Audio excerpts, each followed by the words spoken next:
Laos में $2 रिश्वत मांगी थी, यहाँ पर भी सेम स्ट्रेटजी है। $2 रिश्वत मांगी इन्होंने स्टैंपिंग फ़ीस के लिए।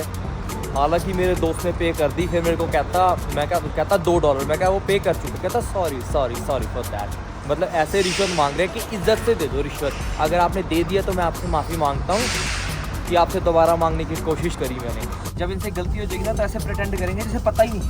हाँ, हम ऐसे एक्टिंग करते रहेंगे जैसे सब समझ आता है। तो ढोंग करते हैं कि सोचते हैं हम तो ऐसे ही हैं, हमें तो कोई नॉलेज नहीं थी। सब समझते हैं, अपनी चीज़ों के लिए लड़ पड़ते हैं, दूसरों की चीज़ों में इग्नोर करते हैं। हमारी सीट पे बैठे थे गोरे। हमने कहा उठ जाओ भाई, जो मर्जी हो जाए उठ जाओ। अब ये सीट मेरी है। नीचे तो भाई लिटरली बता रहा हूँ आप लोगों को एक चीज़ बता देता हूँ। ये है लाओस, वो दिख रहा है अदर साइड, वो थाईलैंड है। इतनी ज़्यादा पास है दोनों अगर देखा जाए। भाई यहाँ हॉस्टल में बैठे थे और हमने ना 4.5 किलोमीटर जाना था चाइना एम्बेसी। तो यहाँ से लगे हैं 40,000 कीप लगे हैं, जिसको लगभग 150-160 रुपये होते हैं, ठीक है। और टोयोटा हाइलक्स दिखा रहा है इसमें।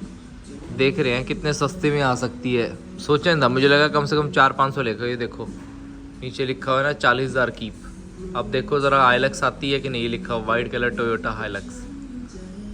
वैसे इस हाइलक्स इंडिया में होती ना मेरे हिसाब से आराम से 500-600 रुपये लेती 4.5 किलोमीटर के।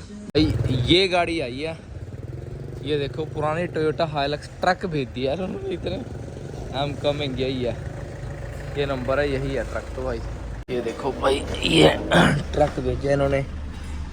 गुड मॉर्निंग एवरीबॉडी, एक और नए दिन के न्यू व्लॉग में आपका स्वागत है। मैं अभी हूँ लाओस, जिसको कहते हैं ना दुनिया का सबसे सस्ता देश, उसकी कैपिटल वियंटियन में। और आज का दिन शुरू हो गया और अभी हम यहाँ से जा रहे हैं चाइनीज़ एम्बेसी, क्योंकि हमें थोड़ा सा वीज़ा पता करना है कि यहाँ से चाइना का वीज़ा मिल सकता है कि नहीं मिल सकता। अगर मिल गया तो वाह है। फिर आप लोगों को सारी इन्फॉर्मेशन दूंगा कि कैसे आप लाओस से चाइना का वीज़ा ले सकते हो। अभी मैं थोड़ा नींद में हूँ, थोड़ा सा होश में आ जाऊँ फिर आपसे बात करता हूँ और आपको बाहर के नज़ारे दिखाता हूँ। क्योंकि सुबह के बजे अभी 8:30 हो गए, शायद 9 बज गए यार। सुबह के 9 बज गए। रात को हर रोज़ ही हम लेट सोते हैं 2-2:30 बजे के आसपास। भाई ने बेल्ट नहीं डाल रखी यार, लगता है। No need to belt.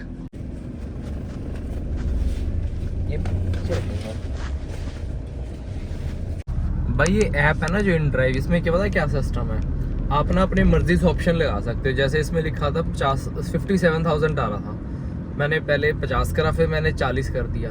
अगर नहीं आता ना उसमें हज़ार ऐड करते रहो, कोई ना कोई ड्राइवर तो एक्सेप्ट कर लेगा। पर इसने बंदे ने भाई ने 40,000 में पहली बार ही में एक्सेप्ट कर लिया। मैंने 40,000 डाला, 40,000 में ही एक्सेप्ट कर लिया। मतलब कस्टमर के पास ना ऑप्शन है कि वो कितने देना चाहता है कैब ड्राइवर को। कैब ड्राइवर की मर्जी है कि वो इतने में चलेगा कि नहीं चलेगा।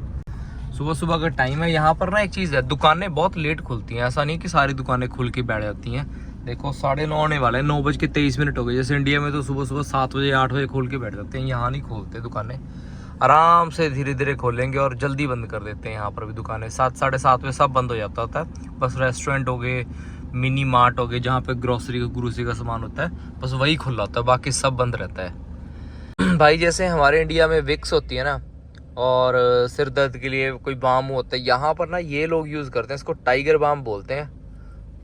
हनुमान लिखा है, ये देखो भाई, मंत्रा वॉरियर, ये देखो ये लिखा हुआ, शायद मैं गलत तो नहीं, हनुमान लिखा हुआ है। यहाँ के लोग ना ये बहुत यूज़ करते हैं। हाँ अच्छा, ये कहता नींद ना आए ना, ताकि इसको सूंघ लो। हाँ सूंघ लो, फिर इसको नींद नहीं आती भाई। ये हमें करके दिखा रहा है एक्टिंग। हाँ, आँखें खुली रखता है। ये काइंड ऑफ मसल रिलैक्सेशन भी है और सिर दर्द के लिए भी। और वो है जैसे सिर में चढ़ता है एकदम से लगता है दिमाग पर जाके, वो चीज़ है। कहता है नींद आए तो इसके लिए यूज़ कर लो। हमारी ना बस में जब हम सियाम रिप गए थे ना, वो तैरते विलेज में गए थे, फ्लोटिंग विलेज में, वहाँ पे एक लड़की थी ऑस्ट्रेलिया की, उसको वॉमिट आ रही थी। उसको उन्होंने ये सूंघा दिया, कहते हैं इससे नहीं आएगी, स्ट्रॉन्ग स्मेल है, बहुत ज़्यादा अंदर हिट करते हैं दिमाग में जाके सीधा। ये वही है टाइगर बाम। इन कंट्री में देखा है मैंने, हमारी कंट्री में नहीं यूज़ करते ये चीज़। हमारी कंट्री में जर्दा जुर्दा ला लेते होंगे। भाई हम पहुंच गए हैं चाइना के एम्बेसी। अब अंदर चलते हैं और आपको बताते हैं क्या सिस्टम है यहाँ का। भाई हम वापस आ गए यहाँ से, चाइना की एम्बेसी से, जो लाओस में थी। यहाँ पर कहते हैं इंडियंस के लिए टूरिस्ट वीज़ा है ही नहीं। यहाँ पे आप सिर्फ जो यहाँ के लोकल लाओस लोग हैं वो ही वर्क परमिट के लिए अप्लाई कर सकते हैं, और कोई अप्लाई नहीं कर सकता। अब देखते हैं, यहाँ से हम देखेंगे, अगर वियतनाम में हुआ तो तो वियतनाम में जाएंगे, यहाँ से वियतनाम जाके अप्लाई करेंगे चाइना का टूरिस्ट वीज़ा, सुना है वहाँ से मिल जाता है। और अभी हम ना एक मेकॉन्ग रिवर है पास में, आपको वो दिखाते हैं, और उसके उस तरफ दिखता है थाईलैंड। इतना पास है यहाँ से थाईलैंड कि सिर्फ बीच में एक रिवर है जो बहुत ज़्यादा बड़ी है, उसके एक साइड पे आपको थाईलैंड दिखेगा। अभी दिखाता हूँ आप लोगों को मैं। ये देखो भाई, ये है सबसे बड़ी रिवर यहाँ की, जिसका नाम है मेकॉन्ग रिवर, जो चाइना से शुरू होती है और थाईलैंड में घुसती है, उसके बाद जाती है, पहले चाइना से निकलती है, फिर भाई जाती है लाओस में, फिर जाती है चाइना में, फिर जाती है कंबोडिया में, उसके बाद कंबोडियन सी में जाके गिरती है। और आप लोगों को एक चीज़ बता देता हूँ, ये है लाओस, वो दिख रहा है अदर साइड, वो थाईलैंड है। इतनी ज़्यादा पास है दोनों अगर देखा जाए। यहाँ से चिंग माई है, वो पास में पड़ता है, यहाँ से चिंग माई बिल्कुल पास में पड़ता है। लगभग जैसे आप वियंटियान गए थे उसको 10-15 घंटे लगते हैं, 10 से 12 घंटे। यहाँ से चिंग माई 3 से 4 घंटे दूर होगा। जो थाईलैंड में पड़ता है चिंग माई, शंघाई, दोनों सीधे हैं, यहीं से पास पड़ेंगे। ये लाओस, ये थाईलैंड। ये कुछ अलग सा लग रहा है मुझे कि हाँ, बॉर्डर के पास। मेरे ख्याल से ये मेकॉन्ग रिवर के आसपास किसी ने नहीं बताया होगा कि जो कैपिटल है वियंटियान लाओस की, एक रिवर का डिफरेंस है, एक तरफ थाईलैंड आ जाएगा, एक तरफ लाओस आ जाएगा, उसकी कैपिटल वियंटियान। ये देख लो भाई, सही है। वैसे यहाँ पर ज़रूर पुल भी होगा, इमिग्रेशन भी होगी, ताकि आप इजीली थाईलैंड में एंटर कर सको यहाँ से। भाई ये होते हैं यहाँ पर मेडिकल स्टोर चलते हैं, क्योंकि 2 दिन से ना मेरा गला बहुत ख़राब हो रहा था, तो मैंने सोचा एक बार मेडिकल स्टोर जाके देख के आते हैं। और यहाँ पे एक सिरप मिलता है, वो सिरप लेके आते हैं, उससे 3 स्पून लेने दिन में और ठीक हो जाएगा। अभी देखते हैं कितना का असर करता है, क्योंकि गला धीरे धीरे ज़्यादा ख़राब हो रहा है। ये मेडिकल स्टोर है, कुछ अंदर से भी दिखाता हूँ आप लोगों को, ऐसा दिखता है। और अंदर जाके आते हैं, मेडिसिन लेके आते हैं पहले। भाई ये गला ख़राब था तो मैंने सोचा वो ले लेता हूँ। इनका ये लोकल है, पर इसका मेरे को ऐसा लग रहा है कोई साइड इफ़ेक्ट ना हो इसके। ये है herbal, it's not a like side effect. No, this is for when you itchy in your throat. This is organic. This is Comico because this is carbocysteine for make when you have cough. Yes. Yeah. Just for this thing, right? Yes. Okay. Try करते हैं 68,000. 68. Okay. And this one? This is the big 75.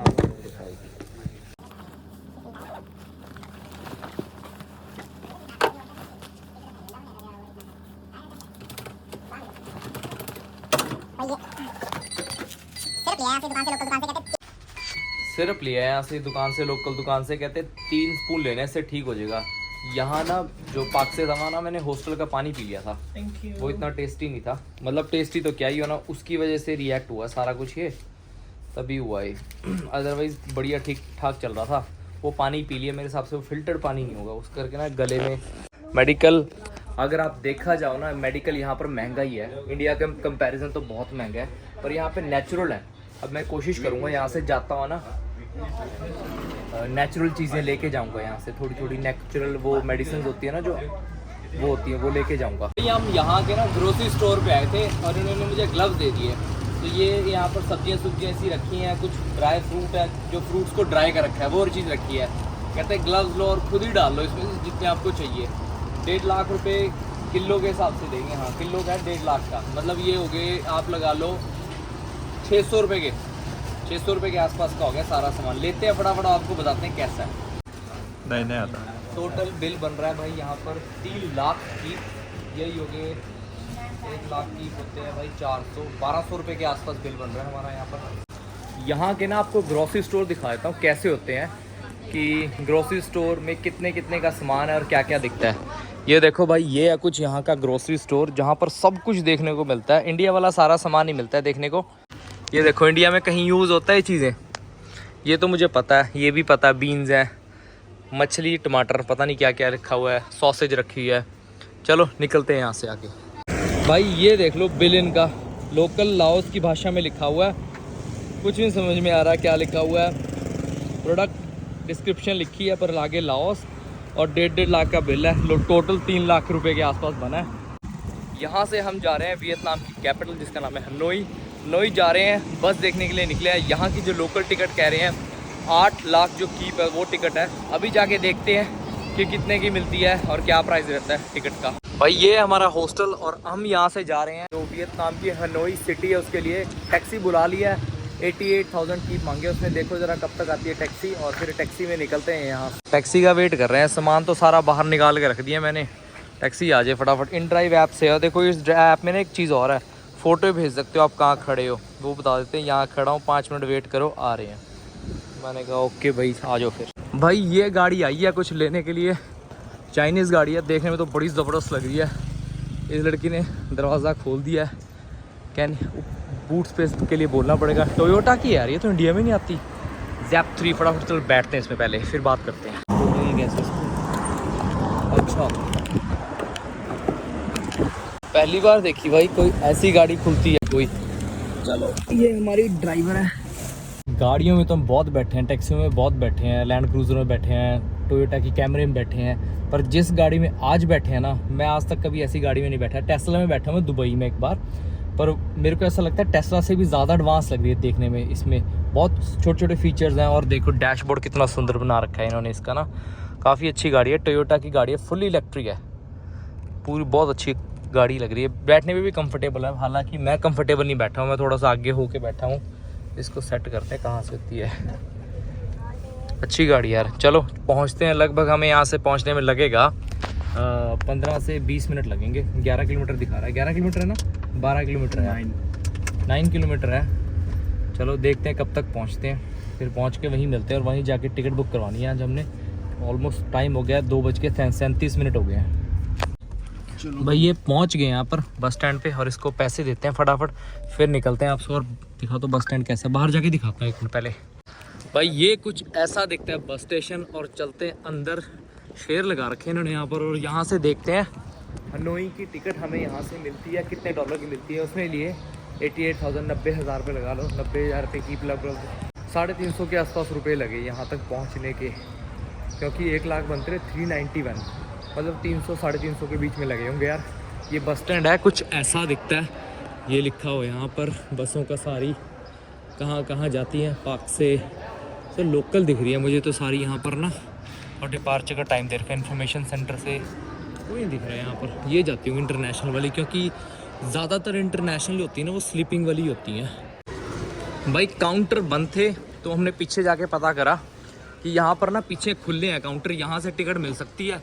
अब यहाँ से जाते हैं, ticket लेके आते हैं और देखते हैं कितने की है, क्योंकि वो लेडी हमें 8 लाख की कह रही थी, विद पिकअप दे रही थी। यहाँ पे भी शायद इतने की होगी। चलो ये खड़ी है, सामने ही खड़ी है हनोई की बसेस, स्लीपिंग बसेस होती हैं सारी यहाँ पर। देखते हैं कितने की टिकट देते हैं यहाँ पर। ये देख लो टिकट लेते हैं यहाँ से, 8 लाख की ही कह रहे हैं। दिस वन हाँ ओके भाई 8 लाख की टिकट बड़ी है, इस लेडी ने ली है। चलो आगे चलते हैं। ये कहता है सामान का लगेज रख दो पहले अपना, फिर बस दिखाता हूँ आप लोगों को। जैसे इंडिया में बस स्टैंड होते हैं ना, सेम टू सेम वैसे बसेज हैं, पर जो इंटरनेशनल वाली बसेज होते हैं उनमें मेरे ख्याल से बाद में भी ले सकते हो। रख दे आराम से तोड़ फेंक के मार रहा है सामान हमारा।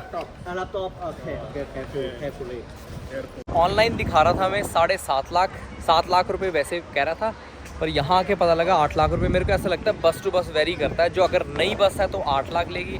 8 लाख रुपए होते हैं लगभग 36-37 डॉलर, मतलब 3100 से 3200 रुपये के आसपास लगते हैं। इतने ही है यहाँ की टिकट। ऊपर नीचे हो सकता है 100-200 रुपये ऊपर नीचे हो सकता है, इससे ज़्यादा ऊपर नीचे नहीं हो सकता। जहाँ से बस बुक करनी थी वो काउंटर पूरा बंद था, तो हमने किसी बंदे से पूछा, कहता बस के पास ही चल जाओ, क्योंकि ज़्यादातर क्या होता है जो एजेंट होते हैं ना वही बुक कर देते हैं। ये कुछ ऐसा दिखता है इनका बस स्टैंड। 11 किलोमीटर दूर है सिटी से, कुछ ज़्यादा दूर नहीं है। चलो अब चलते हैं, कुछ खाते हैं। सुबह से कुछ खा नहीं रखा। ये छोटे छोटे से रेस्टोरेंट है यहाँ पर, ताकि जिनसे खाना खा सकते हैं। चलो खा के फिर बताते हैं क्या मिलता है। और हमने ना वीज़ा का प्रिंट नहीं निकलवाया, वीज़ा का प्रिंट भी देखते हैं कहाँ से निकलता है। और यहाँ पर हमने एक छोटे से ढाबे पे बैठे हैं, बस स्टैंड के सामने ढाबे। जैसे इंडिया में ढाबे होते हैं ना, वैसे ही सेम से ढाबे हैं। ये भाई लहसुन छील रहा है, और लहसुन छील के ये बनाएगी हमारे लिए यहाँ से कुछ खाना पीना। देख लो भाई इनके गैस कैसी होती है, जैसे इंडिया में होती है ना वैसी है, पर सिलेंडर इनका ब्लू कलर का होता है। सॉसेस सूसे डाल के बना के देगी हमें। भाई ये आगे हमारे वेज राइस मंगवाए थे हमने, देखते हैं खा के टेस्ट कैसा है। ये तो ठीक ठाक से क्वांटिटी में है, मेरे को लगा था ज़्यादा देंगे पर थोड़े से हैं।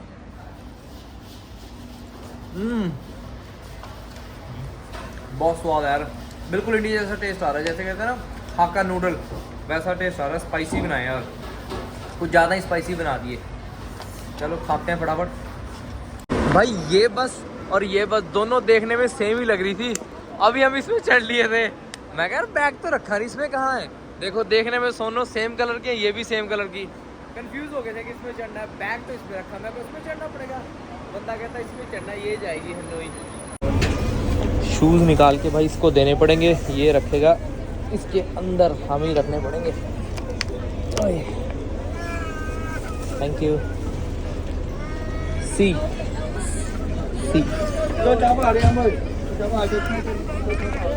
भाई ये बस है, कुछ ऐसी दिखती है, बहुत कंजस्टेड है तो यार बंदा चल ही नहीं पा रहा, तो बहुत टाइट है यार, बहुत ही ज़्यादा। पूरा बंदा ही फंस के आ रहा है, बहुत मुश्किल से इधर उधर निकलना पड़ेगा। सीट बेल्ट है मेरी, देखता हूँ कहाँ पर है कहाँ नहीं है, बहुत टाइट है। भाई पहले हमें दी थी इन्होंने नीचे वाली सीट, नीचे ऊपर बैठे थे हमारी सीटें बैठे थे गोरे, हमने कहा उठ जाओ भाई जो मर्जी हो जाए उठ जाओ। अब ये सीट मिली है नीचे, तो भाई लिटरली बता रहा हूँ इतना टाइट था। पिछली वाली बस से तो वैसे दुखी था, नीचे उससे बुरा हाल है इस बस में, तो बहुत ही ज़्यादा टाइट है। अब भी थोड़ी खुली सी सीट मिली है, चलो ऊपर चलते हैं। ये देखो, पर ये भी ना टाइट है, नाम की स्लीपिंग बस होती है यार, मेरे को तो स्लीपिंग बस से नफरत है। उनको कैसा कर रहा था वो?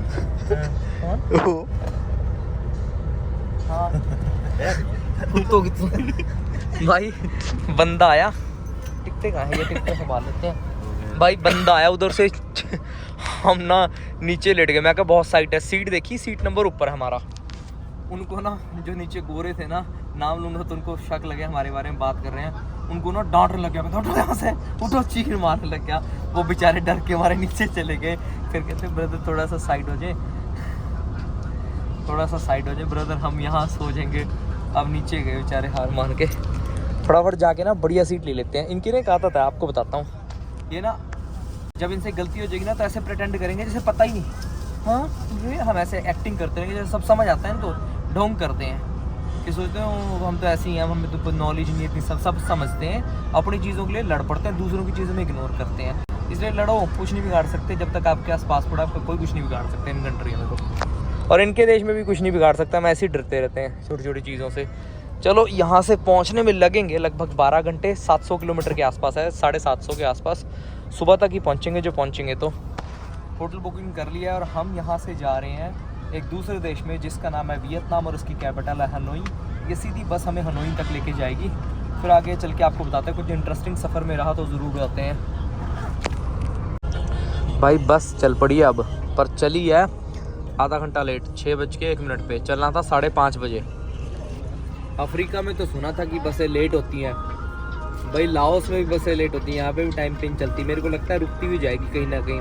और ये बस तो ना पिछली वाली से भी ज़्यादा टाइट और कंजस्टेड है, कबाड़ कहोगे इसको, और छोटी बहुत ज़्यादा है। बस जितनी जगह दिख रही इतनी की जगह में फंस के बैठे हैं। मैं सोच रहा हूँ नीचे वाले को क्या हाल हो रहा है, नीचे तो बहुत ज़्यादा टाइट था, यहाँ तो कम से कम सिर तो ऊपर लग रहा है, नीचे तो अब इतना सा भी नहीं ऊपर उठ सकते। भाई इतनी की जगह थी जितनी ये दिख रही है ना, देखो इतनी की जगह थी बस। यहाँ बस रोकी यार, और लगभग बॉर्डर यहाँ से है अभी 5-6 घंटे और लगेंगे। अब थोड़ा ही चले हैं ऑलमोस्ट ना, हम अभी लाओस में ही है, बॉर्डर की तरफ तो निकले ही नहीं, लाओस में ही घूमते जा रहे हैं। और भाई बहुत ज़्यादा ठंड है यहाँ पर, देख लो सब ने जैकेटें डाल रखी है, तो बहुत ज़्यादा ठंड लग रही है। इस ढाबे से भी रुके, देखते हैं कुछ खाने को मिलता है तो खाते हैं यहाँ से। भाई ये देख लो यहाँ के ढाबे कैसे होते हैं, ऐसे होते हैं कुछ ढाबे। हमारी बस के भी लोग भी चढ़े हुए हैं, कुछ यहाँ के भी लोग हैं, लोकल लोग भी है, ढाबा है यहाँ का। और भाई बड़ी गंदी स्मेल आ रही है, ये देखो खाना मिल रहा है लाइन में, पता नहीं किस जानवर का मीट घेर के दे रखे हैं प्लेटों में, देखो कुछ घेर तो रखा है, पनीर दिख रहा है, कोई और मीट सा दिख रहा है, छोले दिख रहे हैं, और भाई अजीब व गरीब सा मीट है, हम तो नहीं खा पाएंगे। देखो इसकी प्लेट में कुछ दिख रहा है तो समझ आ रहा है तो बताओ। अंडा है, पनीर है, चावल है और सूप से पता नहीं किसका, हम तो नहीं खा पाएंगे। स्मेल बड़ी गंदी आ रही है यहाँ पर, जैसा ऐसा लग रहा है जैसे ओपन में ही सारा कुछ कर रखा है, सुसु टॉयलेट का सारा, बड़ी गंदी स्मेल आ रही है यार, बीच में सुसु की स्मेल आ रही है, बाथरूम की स्मेल नहीं होती जैसी, वैसी स्मेल आ रही है यहाँ से। भाई इसने ना एक प्लेट हेमंत ने चावल लिए हैं, समझ नहीं आ रहा खाएं तो खाएं क्या। सारे ये चीज़ दे दी, 60,000 के डाल रहे हैं। छोले छोले डलवा रहे हैं, कहते हैं नो मीठा। Tofu okay. पनीर टोफू, थोड़ा सा टोफू डला लिया। पहले ये डाल रहे थे, हमने मना कर दिया। हाँ लेमन लेमन।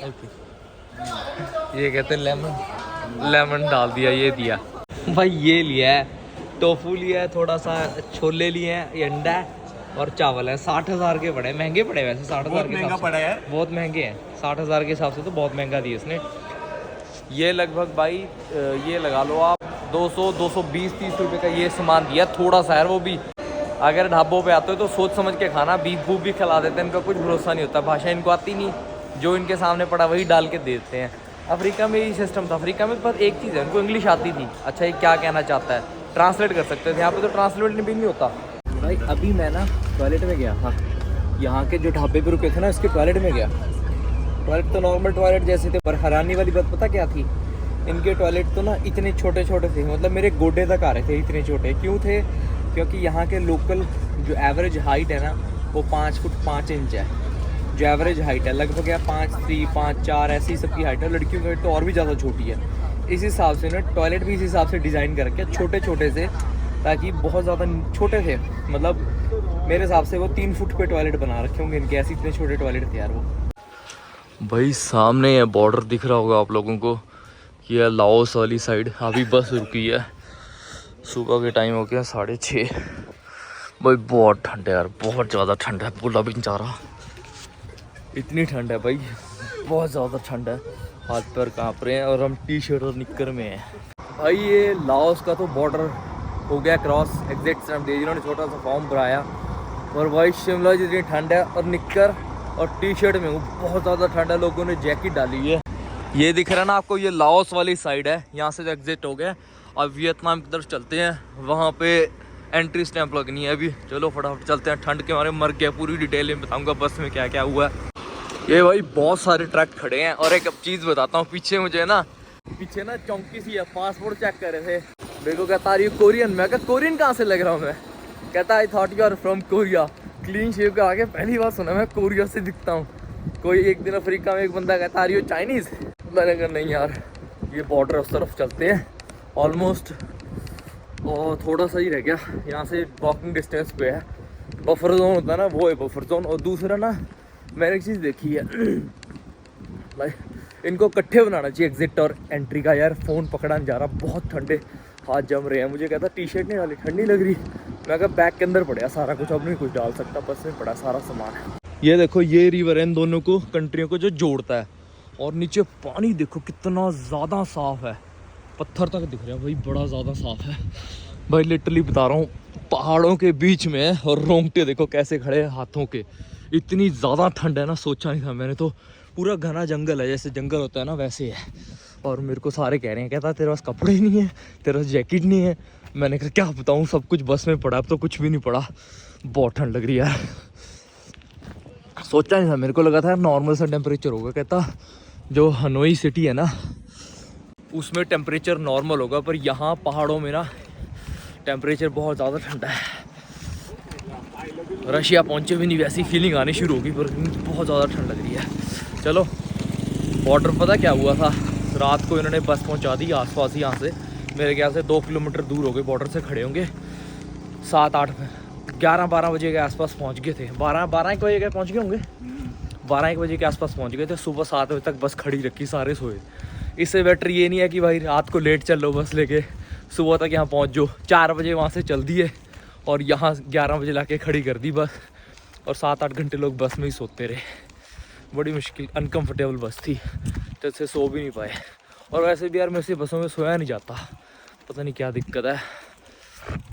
ट्रेन में फिर भी नींद आ जाती है, बस में नहीं सो जाता। से वियतनाम, ये वियतनाम का है। चलते हैं आगे। ये देखो कुछ ऐसा दिखता है वियतनाम का बॉर्डर। यहाँ पे होएगी इमिग्रेशन हमारी, ये बसेस खड़ी है हमारी सारी ना। चलो चलते हैं, ठंड है भाई। वियतनाम का वीज़ा लग चुका है, मेरे पीछे देख रहे हो ये वीज़ा का ऑफिसर है। पर यहाँ पर भी लाओस में $2 रिश्वत मांगी थी, यहाँ पर भी सेम स्ट्रेटजी है। $2 रिश्वत मांगी इन्होंने स्टैंपिंग फ़ीस के लिए।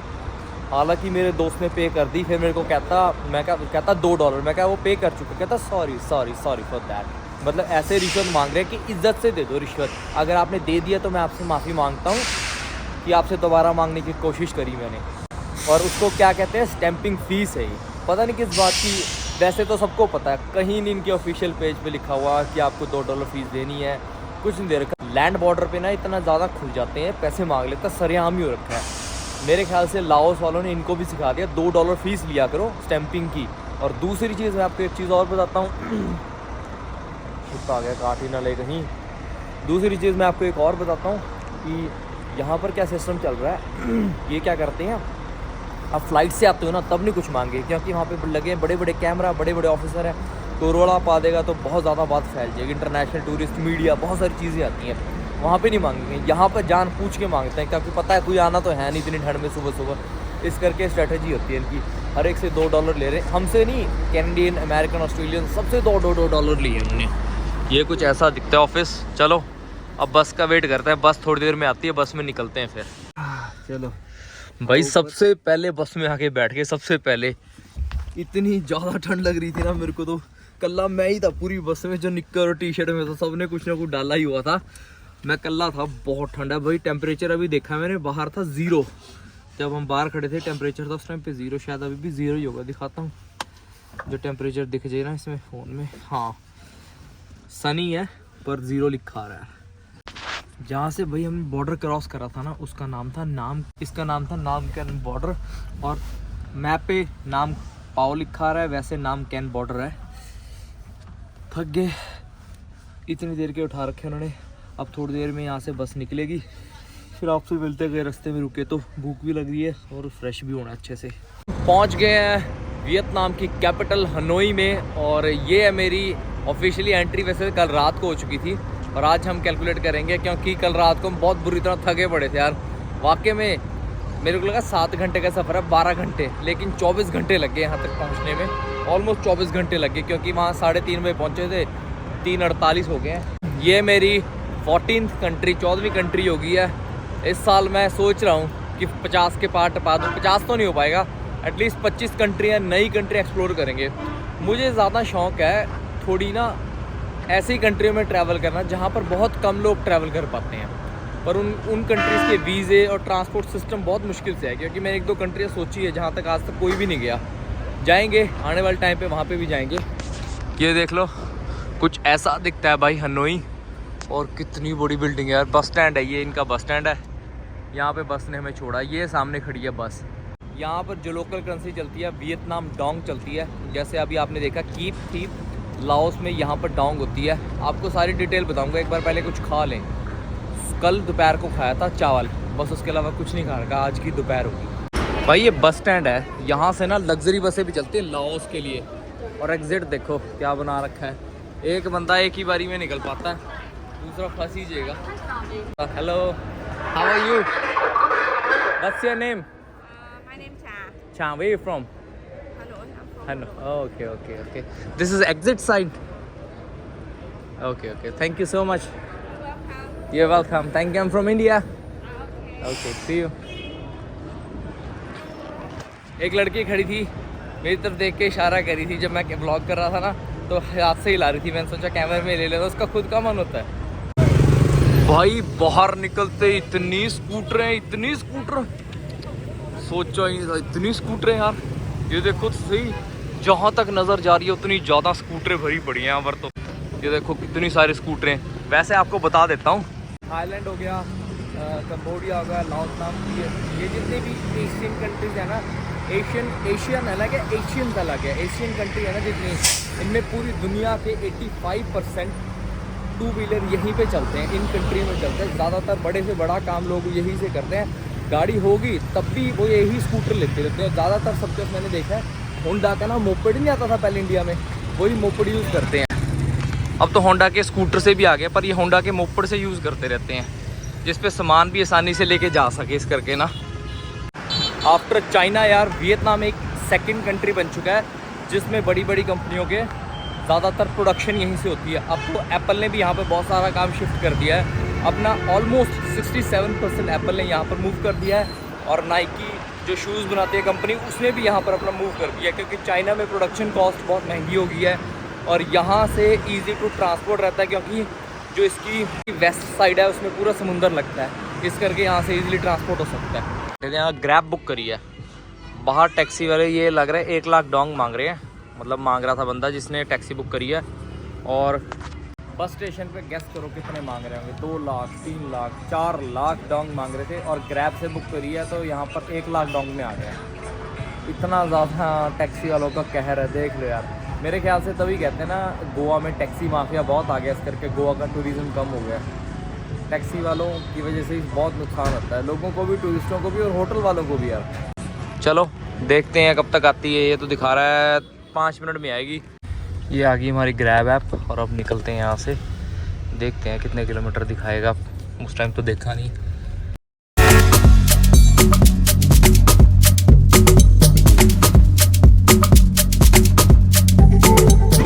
भाई ये पहुंच गए हम अपने हॉस्टल में। ये हॉस्टल है, ऊपर तक छोटा छोटा सा है, देखो सारे घर ना आपको छोटे छोटे से देखने को मिलेंगे। इसके पीछे एक सीक्रेट है, आपको बाद में बताऊंगा। वैसे छोटा सा बताता हूँ, क्योंकि फ्रेंच से इनको आज़ादी मिली थी। फ्रेंच यहाँ पर गवर्नमेंट लगाती थी चौड़े घरों पे, इसलिए ज़्यादातर लोगों ने ऊंचे घर बनाने शुरू कर दिए।